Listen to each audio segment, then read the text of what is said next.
ቤዚ በድንገት ራሷን ስታ ወደቀች።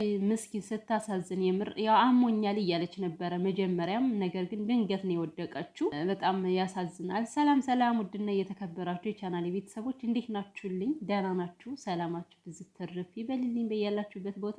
ለዚህ ቤት አዲስ የሆናችሁ ካላችሁ ሰብስክራይብ እያደረጋችሁ፣ ነባሮችም ላይክ እያደረጋችሁ አበረታቱኝ። እንግዲህ ቤዚሻ ፏፈሽ ብላ መታ ነበረ፣ አምሮባት ስቃ ተደስታ ነበር። ነገር ግን ያው ድንገት መካከል ላይ ፌንት ሰርታለች ማለት ነው። በጣም ከባድ ነው። ልብ እንግዲህ ብዙ ሲጨናነቅ ታውቃላችሁ አይችልም። ከእውነት ድክም ነው የሚለው በሀሳብ ውስጣችሁ ቁስል ሲል ይደክማልና ያ መሰለኝ እንዲህ በድንገት እንድትወድቅ ያደረጋት። ግን ጸልዩላት፣ ባለችበት ፈጣሪ ጠብቃት፣ ሰላም ያድርጋት። ያለችበት መጨናነቅ ይበቃል። ከዛ በላይ በሽታ ተጨምሮ እውነት በስቻ አንድ ፍሬ ልጅ ከባድ ነው የሚሆነው እና እንደው ፈጣሪ ልቧን ይጠግንላት፣ የሚያበረታ ነገር ያምጣላት ነው የሚለው ማለት ነው። አንዳንዴ ቤተሰብ የምር ደስተኛ ሳትሆኑ ደስተኛ ለመሆን መሞከር ምን ያክል ከባድ እንደሆነ የደረሰበት ነው የሚያውቀውና ቤዚ እያሳለፈች ያለ ጊዜ በጣም ከባድ ነው። እንደዚህ ስለሳቀች ስለተደሰተች ሳይሆን ውስጧን የምታውቀው እሷና እሷ ብቻ ናት። መቼም ያው በእሷ ጫማ ሁነን ህመሙን ልንጋራት አንችልም።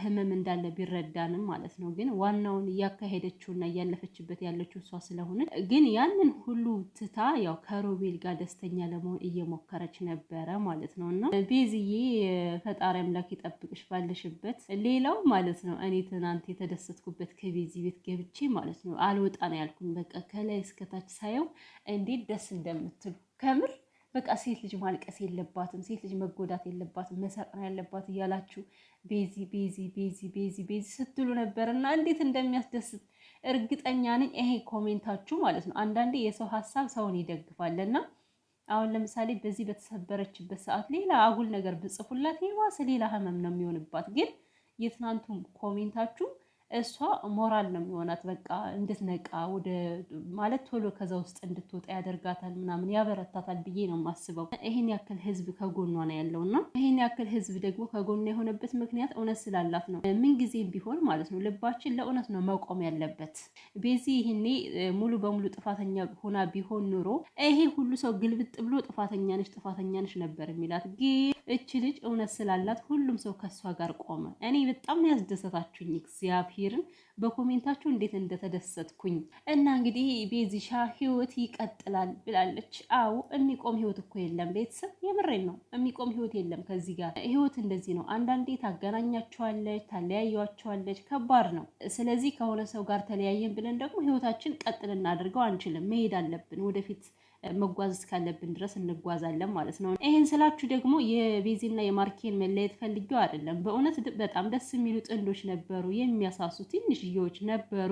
አሁንም ቢሆን በፈጣሪ ፍቃድ እውነት ፍቅር አለ እኮ ፍቅር አለ። ከቤዚም ፍቅር የለም ማለት አልችልም፣ ከማርኬን ፍቅር የለም ማለት አልችልም። ፍቅራቸው ትክክለኛ ከሆነ እመኑኝ ተገናኝተው እንደገና ይታረቃሉ፣ እንደገና ያ ፍቅራቸውን ያድሱታል ብዬ አስባለሁ። እና ሁሉም የፈጣሪ ፍቃድ ነው የሚሆነውና ነገር ግን የእውነት እንደው ቢለያዩ ራሱ ማለት ነው በቃ ህይወት ይቀጥላል። እግዚአብሔር በአንድ ሰው ህይወታችን ስለማይገደም ማለት ነው። የልቤ ንግስት አድርጌሻለሁ የሚለው ሙዚቃ በእርግጠኝነት ሮቤል ነው የጋበዛትና ኤፍሬም አንተ አምጥተኸው ከዚህ ደረጃ ያደረስካቸው ጥሩ ነው። እንግዲህ በእሳት ላይ በዚህ ሰው ያስፈልጋታል፣ አይዞሽ ብሎ ህመሟን የሚጋራት ደግሞ ሰው የሚያስፈልገው እውነት ለመናገር በእንደዚህ አይነት ሰዓት ነው። በክፋችሁ ጊዜ አብራችሁ የቆመን ሰው ደግሞ መቼም ልትረሱት አትችሉም። እና ቤዚ ይሄ ልጅ መልካምነቱ ገዝቷታል። በቃ ለዛ እስኪ ላስደስተው ብላ ነው የሞከረችው እንጂ ማርኬ ከውስጧ ወጥቷል ብዬ እኔ ስለማላስብ ማለት ነው። እና ይሄ ልጅ ያክስቷ ልጅ ነው ዘመዷ ነው የምትሉ ማለት ነው ዘመዷ ነው እያላችሁ ነው ማለት ነው። እንግዲህ ምንም ይሁን ምንም ዋናው እንኳን እሷ ተደሰተች። ደግሞ አስቡት አሁን ማርኬ ትናንት እንደዛ አይቷችኋል ምናምን፣ እሱ ደግሞ በኋላ ምን እንደሚያው ሳስበው ራሱ እያሳቀኝ ነው ምን እንደሚያመጣ ማለት ነው። መቼም ከዛችን ሉጢ የሆነች ልጅ ጋር ነው የሚመጣው፣ ሌላ ምን ይሰራል? በስማም ደስ የሚለኝ ነገር እኮ ማለት ነው የሆነ ሴቶች እንዴት ነው ፍቅረኛቸውን ለማስቀናት ሲሉ ማለት ነው ያን ያክል ከወንድየው ጋር አይላላጡም። እግዚአብሔርን ኮስተር ባሉበት ነው የሚቆሙት። ወንድየው ሴት ሲያመጣ ግን መተቃቀፍ፣ መተሻሸት፣ መላላጥ እኔ በጣም የሚያስጠላኝ ነገር ይሄ ነው። እና ሴቶቹ እንደ ስራ ነው የሚሰራቸው እኮ እንደዛ ቁልት ነው የሚያረጋቸው በቃ። እና እቺ ከማርኬ ጋር ያለች ሴት ቤዚን ለማስቀናት የማታደርገው ነገር የለም። ማርኬን ታሻሸዋለች፣ ትነካካዋለች፣ ትደባብሰዋለች። በቃ መሳም እኮ ነው የሚቀራት ስላችሁ፣ በቃ ከንፈሩን መሳም ነው የሚቀራት እቺ ሴትየው ማለት ነው። እና እርግጠኛ ነኝ ቆይ ከዚች ልጅ ጋር እንደሚመጡ ነው የምነግራችሁ። ምክንያቱም ያው የትናንቱን ቪዲዮ አይተዋል።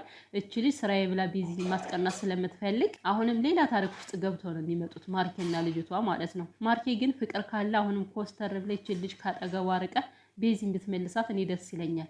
በጣም ደስ የምትሉ ጥንዶች ስለሆናችሁ ነው እንደዚህ የሚለው። አንተና እሷ ተለያያችሁ ማለት አንተም ሰው አታጣም፣ እሷም ሰው አታጣም። ግን ደግሞ የነበረውን ማጠናከርን የመሰለ የለም። እንደዛ የተለማመደ እንደዛ ተማሙቃችሁ ፍቅራችሁ ጥሩ ደረጃ ላይ ደርሶ መለየት እንደገና ደግሞ እንደ አዲስ ሰው መልመድ በጣም ከባድ ነው። ካለመዱት መላክ የለመዱት ሰይጣን ይሻላል የሚባለው ለዚህ ነው። ማን እንደለመዱት ማን እንደተዋወቁት እና እውነት ፍቅር ካለ ማርኬ ነው ነገሮችን ማስተካከል የሚጠበቅበት ከዚህ ጋር ማለት ነው። ምክንያቱም ያው ነገሮች ባንተ እየመጡ ስለሆነ፣ ስለዚህ ፍቅር ካለ ፈጣሪ ያጣምራችሁ መልሶ። ፍቅራችሁ ካለቀም ደግሞ በያላችሁበት ጥሩ ህይወት ይስጣችሁ ነው የምለው እኔ እና